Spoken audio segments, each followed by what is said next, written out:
to the G na lang talaga ako. Sabi ko talaga, is this a new rom-com? Kasi last rom-com ko, 10 years ago.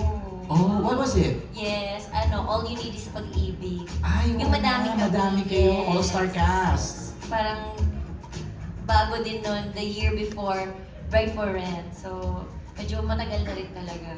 How does it feel to be back in rom-com? It feels amazing. Ah! Yes! It's like a breath of fresh air. Wow! Sino ako doon? Pero parang yung trailer namin, nakaka-shock. Parang yung support ng mga madlang people. Kasi Kim, yung sinabi mo na gusto, ulitin mo nga, gusto. Huwag naman natin ulit. Panoorin na lang sa movie. Tsaka watch nyo lang ang trailer for more views.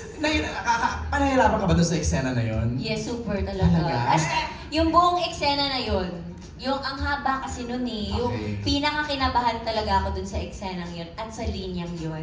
Oh. Oo, buti na lang nonchalant lang siya nung pagsabi ko, wala siyang pakialam. In fairness din naman kay Paolo, talaga ganun lang siya. Alright, Ganun lang. that's it. Okay, power reaction sa trailer. What can you say?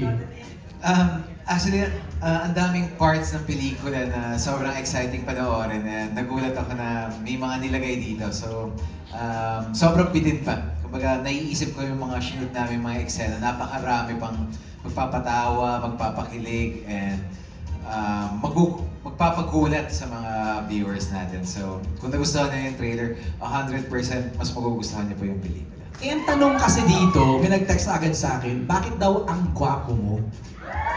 Doon sa trailer. Yes, Kahit Ano, siguro filter lang yun. Filter. Pero sabi ni Wilma, mabango. Ay, mabango ang kuya natin! Kahit ang haling tapat, in fair, Kim Chu ka ba yan? Sorry, girl, sorry. Wilma, reaction mo sa trailer. Ay! Totoo talaga yung reaction ko kasi sabi ko kay direct kailangan ko ng POV. Yan. Ay, gusto mo yung si kuya, nagkasala ako sa asawa ko. Kasi nakahubad si kuya. Hi! Hi! Gusto ko maging Kim Chu ng mga panahon na yun. Ingit ako kasi I'm just watching. Oh! Okay, alam kong excited ng ating mga kasamahan sa press na magtanong ng kanilang mga questions para sa inyo.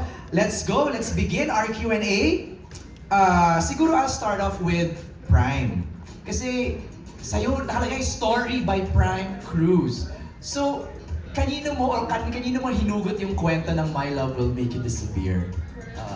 Nag-start kasi doon nung nakikipag-inuman ako sa isang friend ko na sawi. Tapos sanabi niya, bakit ba lahat pag nagsaseryoso na ako, bigla na lang sila nawawala? Oh! Bakit kapag sineseryoso na ako, biglang nawawala? Kasi seryoso na niya. Oh. O tapos? Siguro dahil medyo lasing kami. So na-imagine ko lang na literal na nawala yung sinasabi niyang person. So, ayun. So, doon nag-start yung concept. Oh, so parang may inspired by true events pala itong My Love Will Make You Disappear. Okay, paano niyo naman to sinulat? Patrick and Isabella, kwentuhan niyo kami. How was the process writing for this movie? Ayun, sobrang fun, sobrang nag-enjoy kami sa pagsusulat kasi parang after a long time nga ngayon ulit true blue rom-com yung Star Cinema. So sobrang katulad nga sabi ni Kim kanina, breath of fresh air siya. Tapos parang sobrang kami na-excite na magpakilig tayo ulit sa sinihan, di ba? Unapologetically rom-com siya. So yun, so doon kami nag-start na yun yung goal namin sa pagsulat nitong pelikula. So tama pala yung sinabi sa akin ni Wilma sa interview namin na this movie, kilig to the bones talaga siya. Yes. Non-stop, Non-stop. start to finish. Yes. Oh, Isabel, go ahead. Wilma, go ahead. Yes, nakakakilig talaga kasi like kagaya kami, yung mga partner, so may mga moment talaga na parang, ay, nakakilig. Parang feeling ko nga nung mga nagsushoot kami, feeling ko 35 pa lang ako. Ilan ka na ba ngayon? 36. Ayun na nga, sabi ko nga eh. Isabella, paano ang sinulat ito?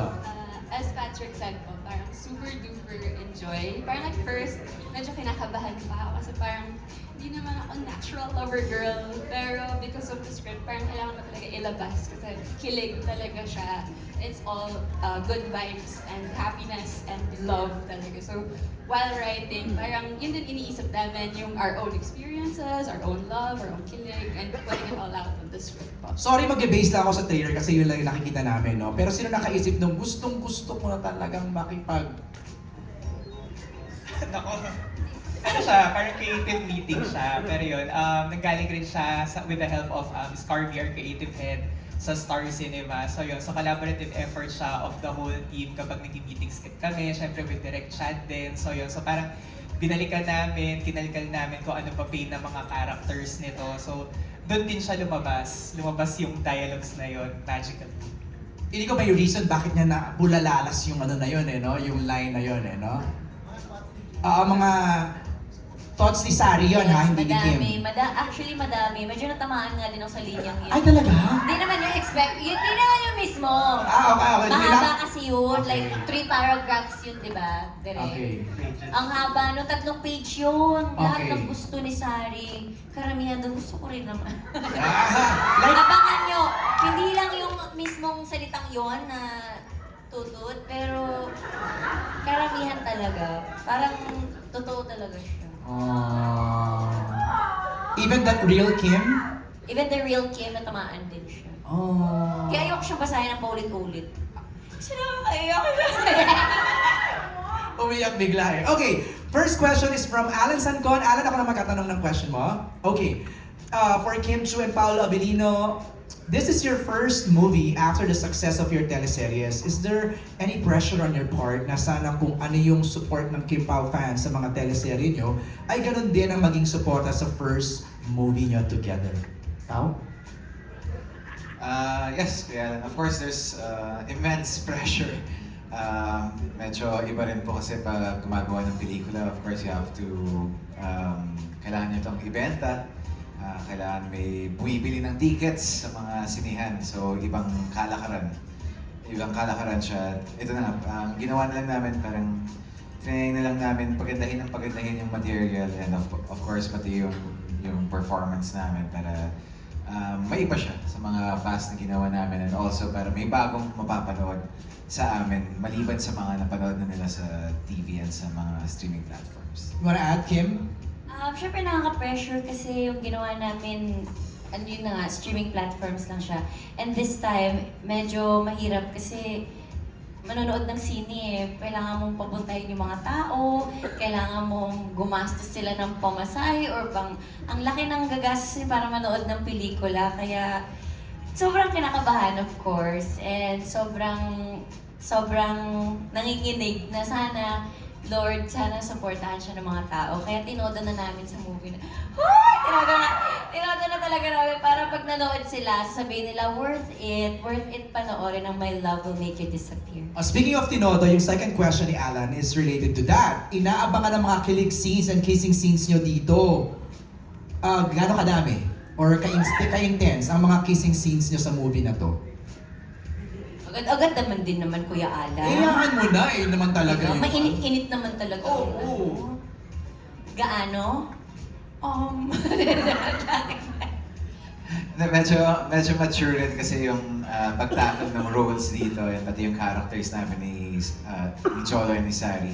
So medyo mature rin yung pagtakal when it comes to sa mga intimate scenes.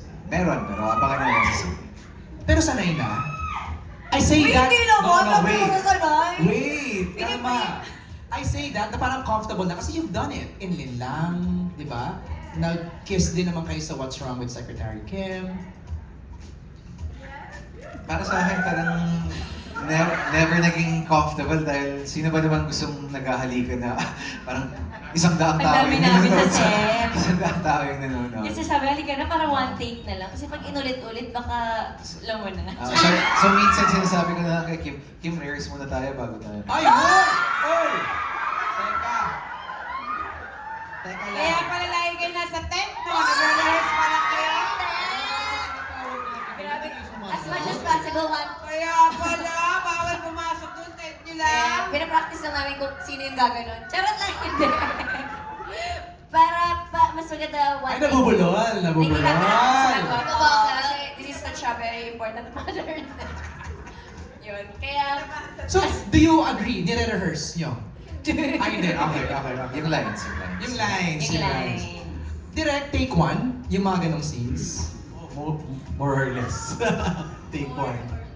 Meron dun. Isa lang kasi pag ulit-ulit baka kami na. Nakakaloka yung mga kami na. Okay. Next is from, thank you Alan sa question na pala. From Jeffrey Garcia of Jeff Oligar TV. For Kim, from being known in reality shows to this moment that your team up is so phenomenal, gaano po katindi yung chemistry? Can you describe yung chemistry niyo ni Paolo? Ako ba magsasabi ng chemistry? Describe it lang, ikaw, from your point of view. Grabe naman yung basihan niya na from PBB.